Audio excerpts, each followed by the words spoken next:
Le sepsis, qui est une infection bactérienne grave, est une pathologie fréquente et grave puisque dans sa forme sévère, le choc septique, la mortalité intra-hospitalière continue d'avoisiner les 50% et ce malgré les traitements que l'on possède à l'heure actuelle.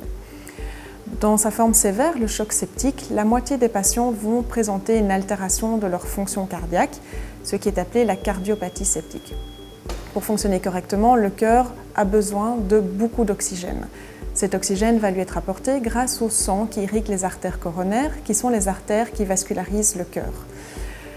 Ce débit sanguin dans les artères coronaires dépend de plusieurs paramètres et entre autres de la pression artérielle ou tension. Si votre tension diminue, les artères coronaires vont se dilater pour pouvoir maintenir l'apport en oxygène constant au niveau des cellules cardiaques.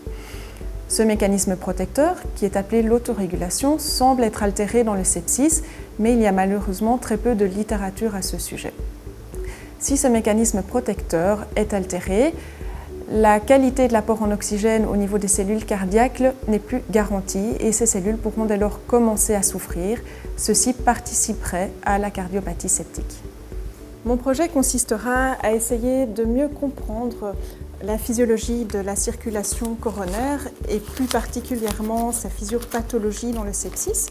C'est-à-dire que sur base d'un modèle animal, je vais essayer de comprendre les répercussions qu'auront le sepsis sur cette circulation coronaire, c'est-à-dire sur la qualité de l'apport en oxygène au niveau des cellules cardiaques. D'autre part, j'essaierai aussi de déterminer le seuil de pression artérielle, c'est-à-dire le seuil de tension sous lequel les cellules cardiaques vont commencer à souffrir par manque d'apport en oxygène.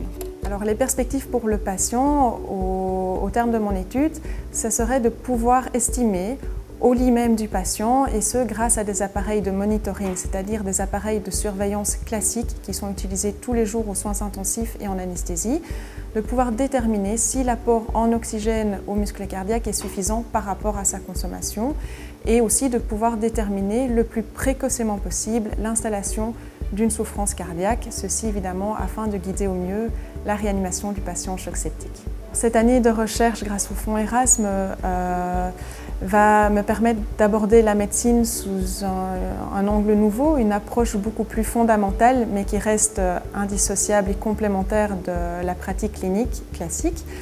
Et cette année de recherche sera forcément une expérience enrichissante car elle va me permettre d'apprendre et d'acquérir une certaine rigueur de travail, de raisonnement, mais aussi tenir compte des aspects éthiques et déguiser mon sens critique vis-à-vis des résultats, vis-à-vis de la littérature.